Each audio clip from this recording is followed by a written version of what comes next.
The books we refer to as the Gospels all have slightly different accounts of Jesus' life and activities. Mark will tell a story one way or have Jesus saying something in one place, while Matthew will have Jesus saying the same thing in a different setting. Luke has some stories that Matthew and Mark don't have at all, and John is sort of way off on a planet all by himself, kind of trippy. They all have different accounts, they are all rather, different accounts of one of the most important lives in all of human history. When biblical scholars and those of us who care about such things discuss whether or not it is likely that the historical Jesus ever said or did a certain thing, we look for that saying or that event to show up in more than one of the gospel accounts. And this is what we call multiple attestation. It's like multiple witnesses if you're making a court case. Did more than just one unreliable witness see it? Did a lot of people see it? Then we trust the story more. The story about the cutting off of the slave's ear is told in Mark, it is told in the Gospel of Matthew, and it is even reported in John's weird gospel. It is also told in Luke, as we just heard, but with an important addition that I'll get to in a minute. What happens in this scene is this. Jesus is a Jewish prophet. He is a messianic, itinerant preacher traveling through Palestine during the Roman occupation. He is a reformer of Judaic religious law, and he is unpopular for that with some. He's a bit of a trickster.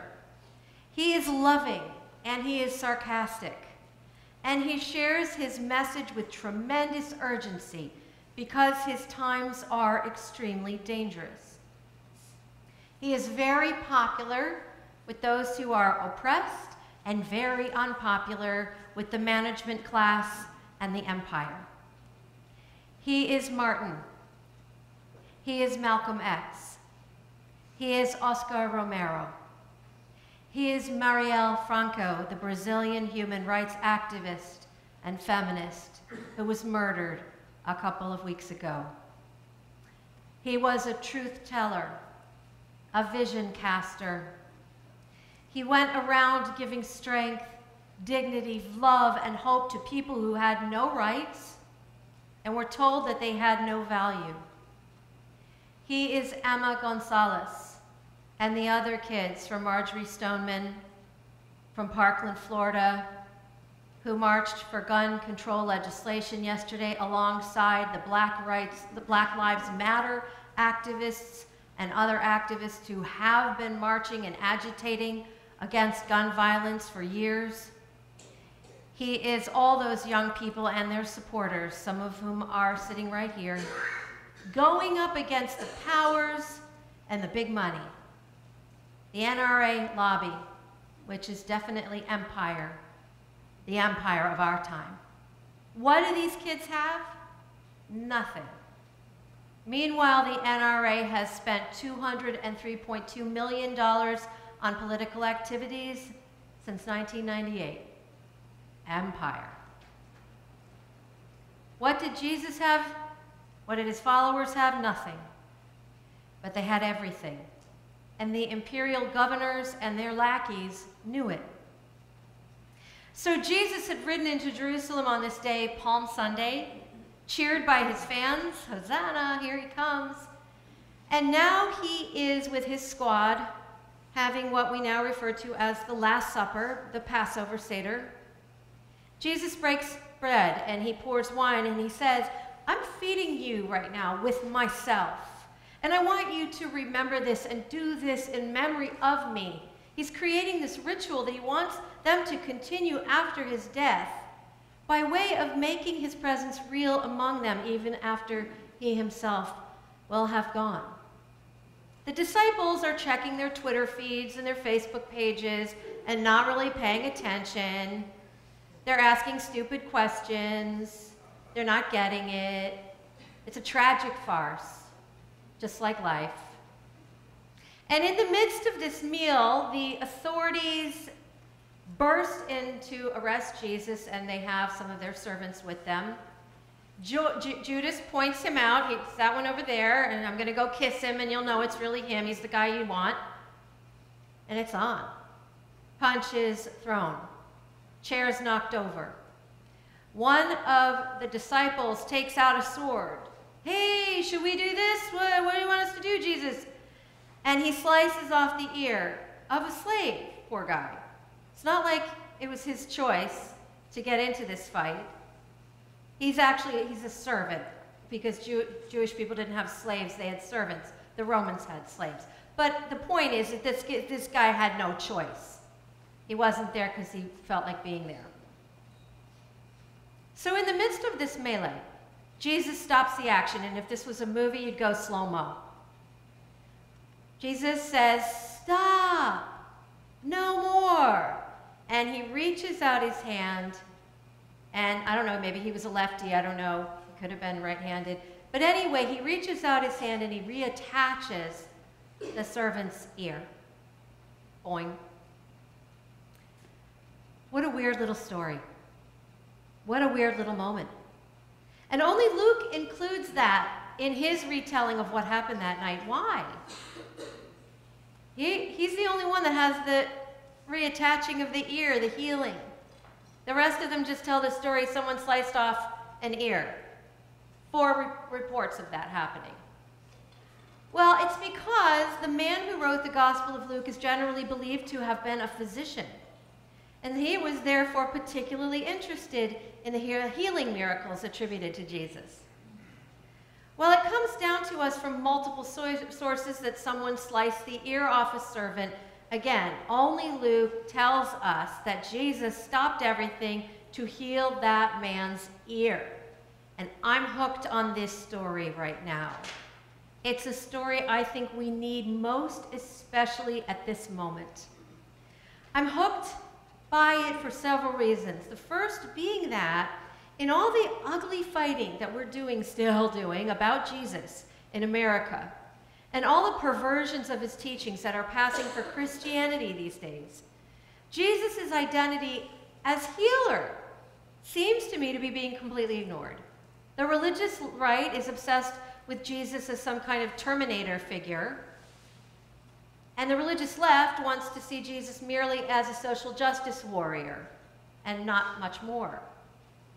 I've been focusing on Jesus' healing miracles lately because they're so wonderful, and because I have a new translation of the Gospels by David Bentley Hart that's made the Bible really exciting again, even though to me it's always exciting. But also, I'm obsessed with the healing narratives right now because my still small voice has been drawing me more into silence and listening. Because of this, I'm experiencing the chaos of words and interruption and arguing within which we all live right now as physically painful.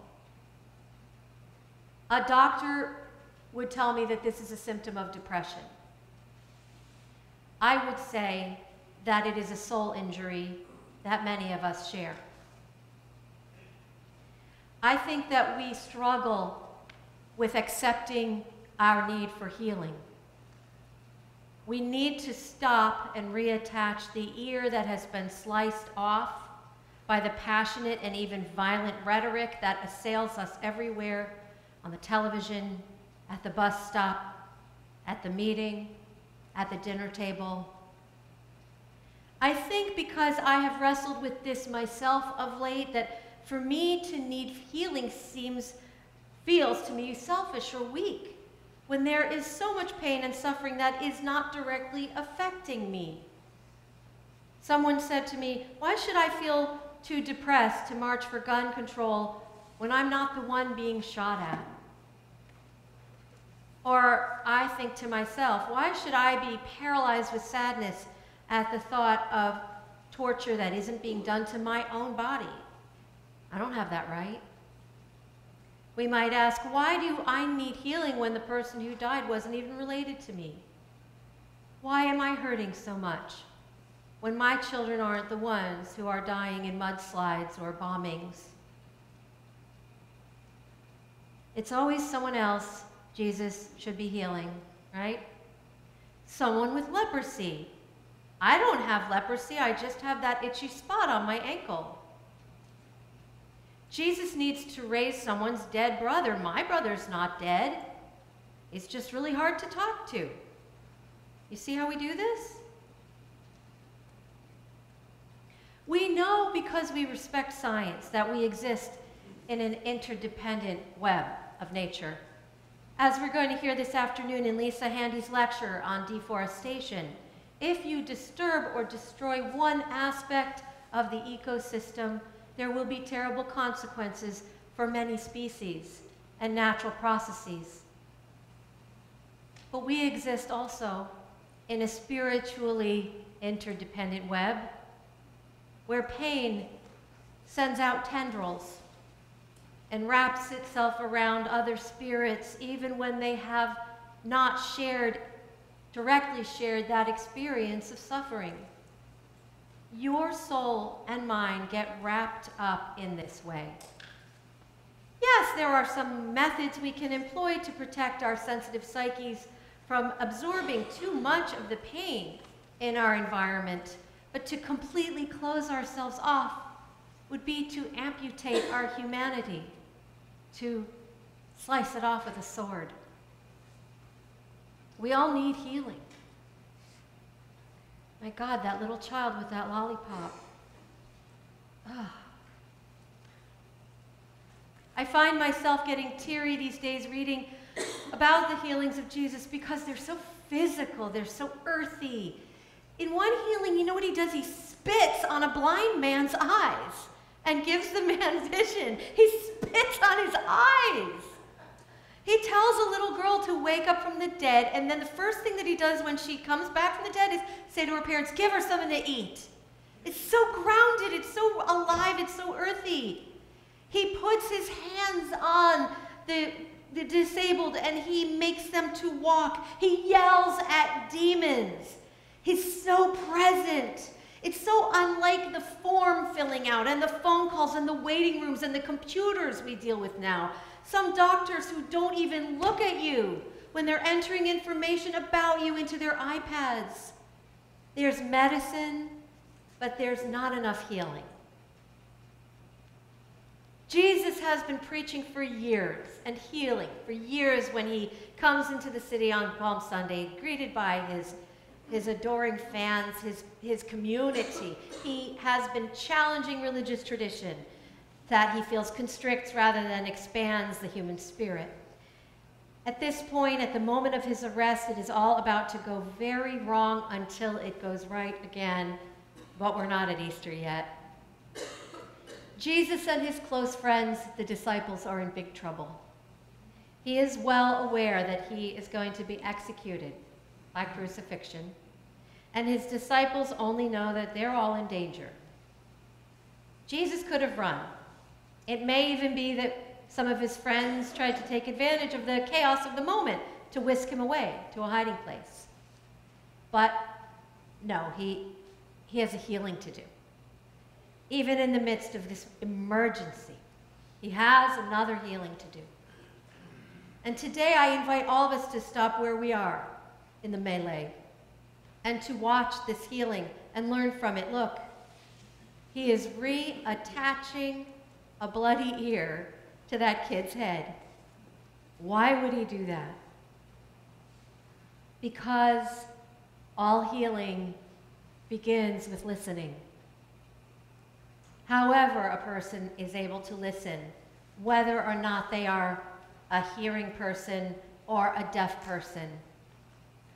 And if that kid has any chance of being a peacemaker in the world, and Jesus is in the business of making peacemakers, and so should we be, even in the midst of his own violent time, he knows that kid is going to need that ear or what it represents.